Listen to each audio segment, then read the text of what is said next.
So I'd like to start this recording by saying thank you to everyone that joined us Tuesday afternoon on our Embracing Anxiety chat and the impact that judgment and gratitude has on our functioning and our anxiety at work. So true agile style, for those who know a failure bow, I'm starting with a failure bow. We didn't record the session, or I didn't record the session. Technically I was far too excited. So let's use failure as an attempt in learning, seeing that we can say fail is first attempt in learning. So what we're going to do is I'm recording this conversation, and I've made some notes about our session, so you'd find me looking down every now and then to look at the notes that we've had from Tuesday, and I'm hoping that I can capture some at the moment so that we can capture the learning of the conversation. So firstly, I want to say thank you to everyone that joined on Tuesday. Thank you so much.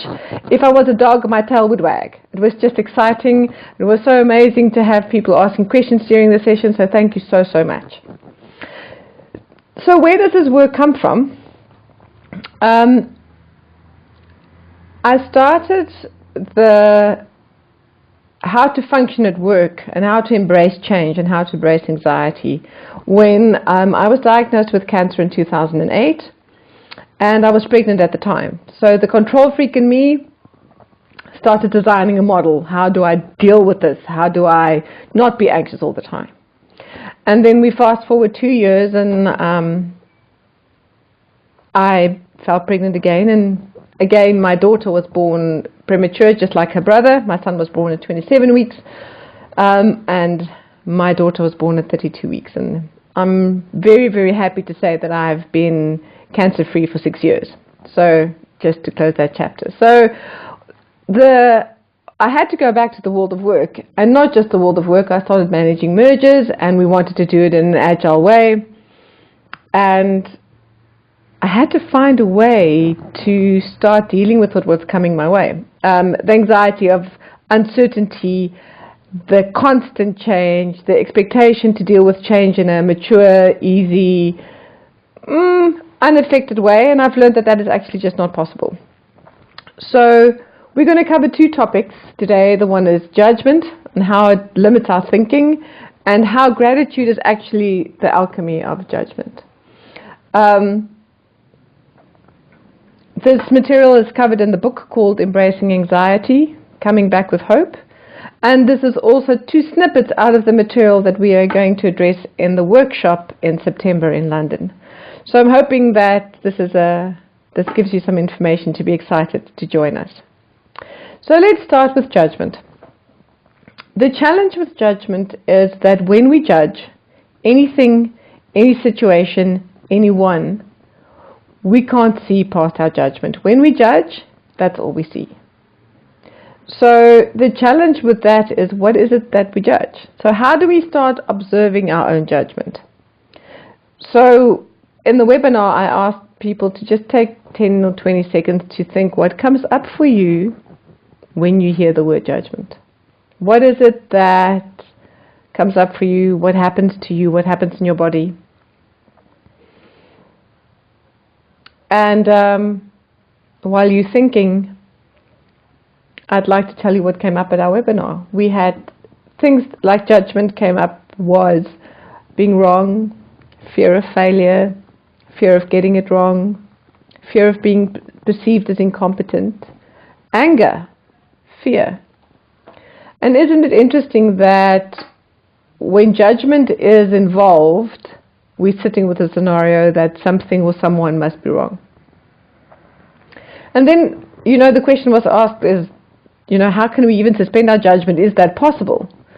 And I think the answer is yes. To a certain extent we can, with heightened level of awareness, more understanding of who we are and our surroundings. I absolutely think, in fact I know it's possible to suspend our judgment. So here's a tip. Think about something that you are attached to, deeply attached to. Whether it is the velocity of your team, whether it is finishing a story, whether it is how the demo is going, whether it is how your team's performing, what is it that you're attached to? Or there could be personal stuff. There could be stuff what you're attached to personally. Now, if we know that whatever we're attached to, so here's the little algorithm. Our level of attachment to the outcome of something is directly proportioned to our level of judgment. Is directly proportioned to our level of thinking. So the long and the short of it is, the moment you judge, you don't make your best decisions and you don't do your best thinking. So how's that possible? So if you think of something, if you're attached to, I don't know, maybe you're attached to how your sponsor is perceiving the progress of your sprint. And if you're going in with that fear and that attachment, whatever they say, you will take in that space. You won't hear what they really have to say. You don't see what's really there. We just hear and see our judgment. That's a universal human condition, please. It's not a agile practitioner condition. It's a human condition. That the moment we're attached to something, we battle to hear or see anything else. The concern with that is that it stops our possibility thinking. It stops us from adapting to change. It stops us from thinking of solutions that's healthy and sustainable and long-term. What it does, however, it gives us fantastic knee-jerk reactions, which is normally defensive and not that great, and really it doesn't make for sustainable thinking and production, for that matter. So if I look at my notes, if we want to respond to the world of change in a productive, healthy, solution-orientated way, we kind of like to have to start looking at our judgment. What is it that we're judging?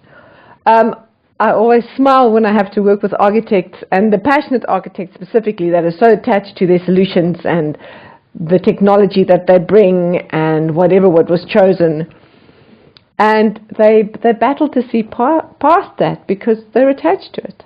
They're attached to their way of thinking and the solutioning thereof, and that this is the best solution. And then the moment we get challenged, all of us, we start going, oh, but what if I was wrong? But we can also look at it and say, what if there's another way? What if I can suspend my judgment just for a little while and find another way? Because suspension of judgment is absolutely possible, and we call this observation. You can also call it mindful observation, but observation is around thinking about your thinking. Can I look at myself and observe my thinking patterns? Is that possible? And if I refer back to our notes, so say you're a person that has to be part of agile transformation, transforming a team, changing a team, getting new members, losing old members of a team. Those are things that happen. We expect people to collaborate, we expect them to share knowledge. And if we know that people's behavior are based on their values, then let's see what that means. So in the world of waterfall, I'm going to use two examples. In the world of waterfall, often, and I'm making a generalized statement, it's not true for everyone, but work with me. The business analysts of the world are very attached to the quality of their documentation, or the quality of their requirements, or the quality of the piece of work that they put out. Now in Agile, we're asking them to do less documentation, more relationship, and actually more conversations. We want them to start measuring themselves on the quality of their conversation. And all of a sudden they go, I have no value. But that's not true. The value has just changed, which means inside of them they have to respond to change. But then we judge because something I'm used to is different, and then was I wrong all this time? And can you see the internal turmoil? Where we can start observing and saying, oh, I used to be attached to my document, now I'm attached to my level, quality, and frequency of conversation. And start seeing the opportunity and the amazingness in that the more I can talk to people, the better I can respond to change. Whereas the document, as we know, could lie and gather dust, and we only start looking at the document when the relationship breaks. Another beautiful example that I can put up my hand, because I've been through this, is when we start talking about project management or project lead or solutions lead. In the world of waterfall, we're attached to our level of control. And that might sound a little bit harsh, but how well are we controlling the project? How well are we controlling the output? How well are we controlling what is happening? Where in the world of Agile, we're asking people, how well are you facilitating that? Are you removing impediments? Are you making sure that people collaborate, talk to each other, rather than control the output of the project plan?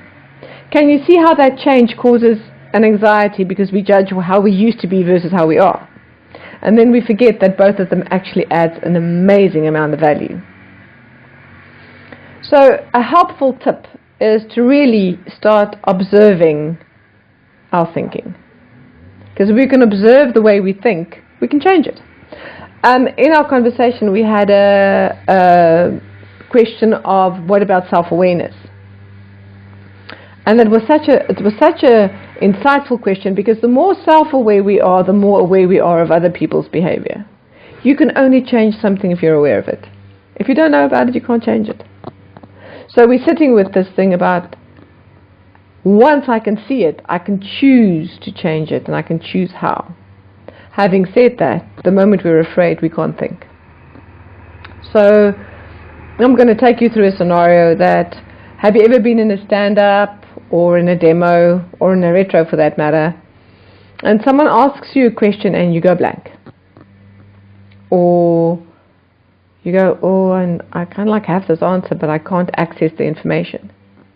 And that's what judgment does to us. It stops us from thinking. The moment we're afraid, we can't think. So we can't access information we already have. And we walk away from the conversation in even more judgment, like, oh, I wish I thought of that. I had all the answers. Why couldn't I think of it? And then I should have, and then the judgment just starts all over again. So what's really important is if we can start observing, mindfully and kindly observing rather than judging, we think better. We come up with better solutions.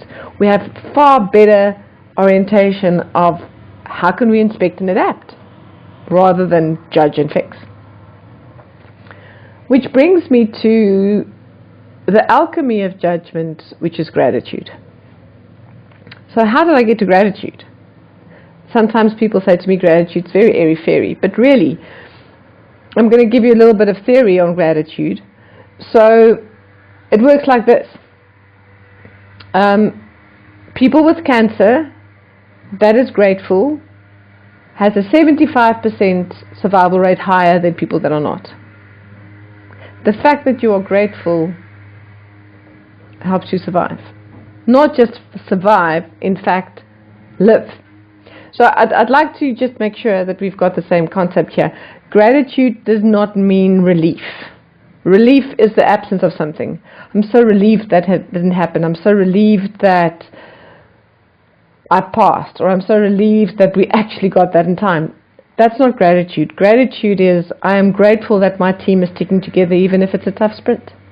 I am grateful that even though my team is changing, they are doing their level best to gel and share and contribute and collaborate. Gratitude is a feeling that goes beyond discomfort. So here's a little stats about gratitude other than the 75% survival rate. Gratitude increases our confidence with 52%. People that practice gratitude are more confident. It increases our immune system with just below 60%, between 58 and 59%. So the more grateful you are, the higher your immune system, the healthier you are, the more you can be able to work, the better your decisions can be. Another thing about gratitude, it increases productivity, more than 50%. I mean, that's amazing. That's why I say gratitude is literally the alchemy of judgment. So let's think about this. There's a little recipe around gratitude. And like we have to practice our ceremonies and practice our disciplines in Agile, we kind of like have to practice gratitude. Not kind of, we have to practice gratitude. Doing it once, yeah, brings a little bit of relief. You heard the word relief? Practicing gratitude changes our way of thinking and, in fact, brings us to a point of higher solutioning. So the steps go like this. Number 1, write down 3 things you are grateful for every day. And if you can, try no repeats for 3 days. So what is it that you are really grateful for? Obviously, there's a personal perspective. For me, my health is always something I'm grateful for.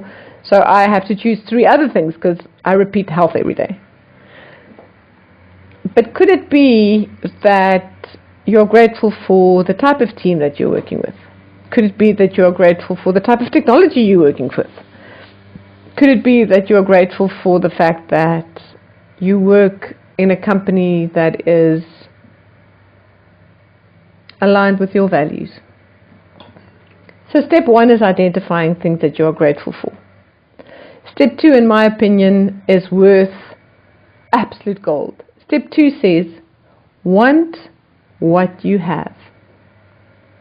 Want what you already have.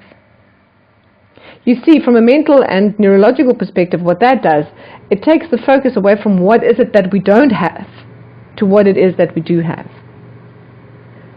We already have a fantastic team. Our velocity is predictable and sustainable.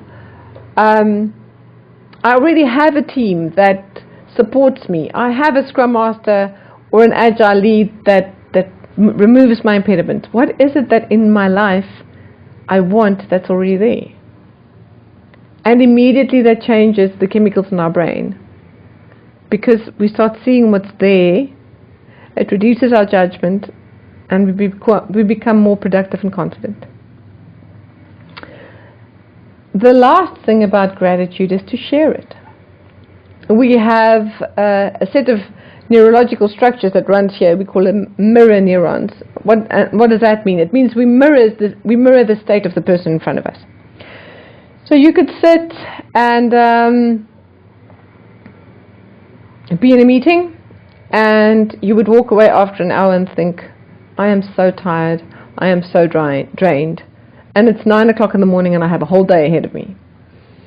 Or you could attend a meeting or a stand-up or a demo and go, I'm so excited, I am so rejuvenated, I'm so invigorated after this meeting. Because we start mirroring the people that we're with. So why am I telling you that? The moment you share your gratitude, you have the opportunity not just to change your own biology, but also the person in front of you. The moment we start a stand-up by saying, all right, let's just quickly go around the room, one thing that you're grateful for. You've already changed the neurology and the biology of that stand-up to a more productive setting. You can start a demo by saying, this is how far we've come, this is what we're really grateful for, let's go. You've just changed the way people will perceive your information. You come across more confident, your networking is higher, your productivity is higher. Just practicing gratitude in our ceremonies changes the quality. So the recipe for gratitude is, number 1, 3 things that you're grateful for. Number 2, want the things you already have. And number 3, share them. Share them with the people around you. Because it changes not how you feel, but how they feel. And in turn their productivity. It's really hard to judge and be grateful at the same time. So I want to leave you with, try and observe what are you attached to. Because when we start looking at what we are so deeply attached to, we start observing our judgment. And with that becomes a level of awareness, it becomes a level of self-awareness, and then we can choose. We can choose to change or not. Most importantly, we can choose to come from a place of power rather than from a place of fear. And when we start observing, we can also start observing what we're grateful for. So thank you again to the people that attended on Tuesday evening. And I hope you have a lovely, lovely week. I hope you got some value out of the last 19 minutes and something. And I encourage you to send Charlie and I emails with questions. And I hope this encourages you enough to attend our course in September. Yeah, it is Thursday with me, so I hope you have a good week and weekend. Thank you very much. Bye-bye.